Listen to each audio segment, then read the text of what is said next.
Madame, monsieur, bonsoir. Ravi de vous retrouver pour votre rendez-vous avec l'actualité. À la une de cette édition, temps de partage et de réflexion, la communauté franciscaine est réunie en session à Aképi. La consternation et l'indignation à Lastourville. Une paroisse chrétienne a été la cible d'une profanation majeure.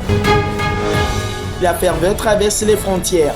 Les reliques du bienheureux Floribert Boinachui attendues sur le sol belge. Un rendez-vous historique pour la mémoire de la foi.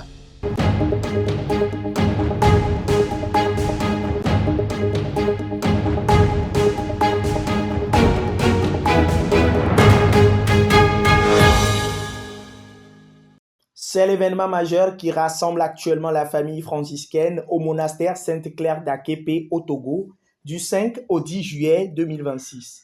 L'Ordre des Frères mineurs, province franciscaine du Verbe incarné, célèbre l'année du jubilé, les 800 ans du transitus de Saint François d'Assise. La session en cours se concentre sur le thème crucial, l'héritage franciscain en Afrique. Le cœur de ce rassemblement vibre au rythme de cette parole missionnaire essentielle de Saint François. J'ai fait ma part, que le Christ vous enseigne à faire la vôtre. De nombreux frères, reconnaissables à leurs différentes robes et bures, comme le montrent les images de l'Assemblée en prière, approfondissent ensemble leur charisme pour mieux relever les défis contemporains du continent dans un esprit de fraternité et d'évangélisation. C'est un véritable deuil spirituel qui frappe la communauté catholique du Gabon. Dans la nuit du 3 au 4 juillet 2026, la paroisse du Sacré-Cœur de Lastourville, dans le diocèse de Franceville, a été le théâtre d'un violent acte de vandalisme et d'un sacrilège qui émeut tout le pays. La profanation des hosties consacrées. À l'intérieur du sanctuaire, le spectacle est désolant. Les vandales ont déplacé le ciboire et les objets liturgiques, dispersé les pièces de monnaie des offrandes et brisé les décorations en bois. Plus grave encore pour les fidèles, des hosties consacrées qui représentent la présence réelle du Christ dans la foi catholique ont été jetées à terre. Face à ce qu'il qualifie d'attaque, au cœur même de notre foi, l'évêque de Franceville, Monseigneur Ephrem Johnny, a fermement condamné cet acte le 5 juillet. Pour réparer ce blasphème, il a décrété que tous les vendredis seraient désormais des jours de jeûne et de pénitence dans tout le diocèse, accompagnés d'heures d'adoration réparatrices.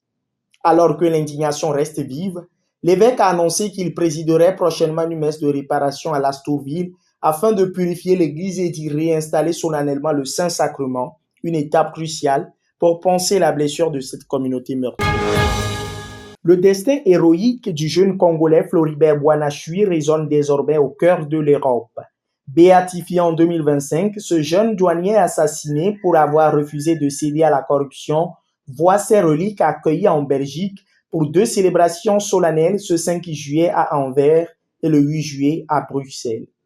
L'histoire de Floribert est celle d'un sacrifice ultime au nom de la foi et de la justice. En juillet 2007, alors âgé de 26 ans et en poste à la frontière entre la RDC et le Rwanda, ce jeune laïc refuse un important pot de vin. Le marché laissait entrer une cargaison de riz avarié qui aurait empoisonné les populations les plus pauvres. Fidèle à sa conscience, il dit non. Un refus qui lui coûtera la vie. Enlevé et torturé, il paiera son intégrité de son sang. Cette fidélité absolue à l'évangile a conduit le pape Léon XIV à le béatifier. Floribert Boinachui est ainsi devenu le tout premier bienheureux issu de la communauté de Sant'Egidio, mais aussi le premier martyr africain officiellement reconnu pour son opposition à la corruption. Au-delà du simple hommage religieux, l'accueil de ces reliques en Belgique offre aux fidèles européens le témoignage percutant d'un saint moderne dont la vie rappelle que l'intégrité et la protection des plus faibles n'ont pas de prix. C'est la fin de cette édition. Merci à vous de nous avoir suivis. Bonne suite des programmes sur la nouvelle chaîne missionnaire. À très bientôt.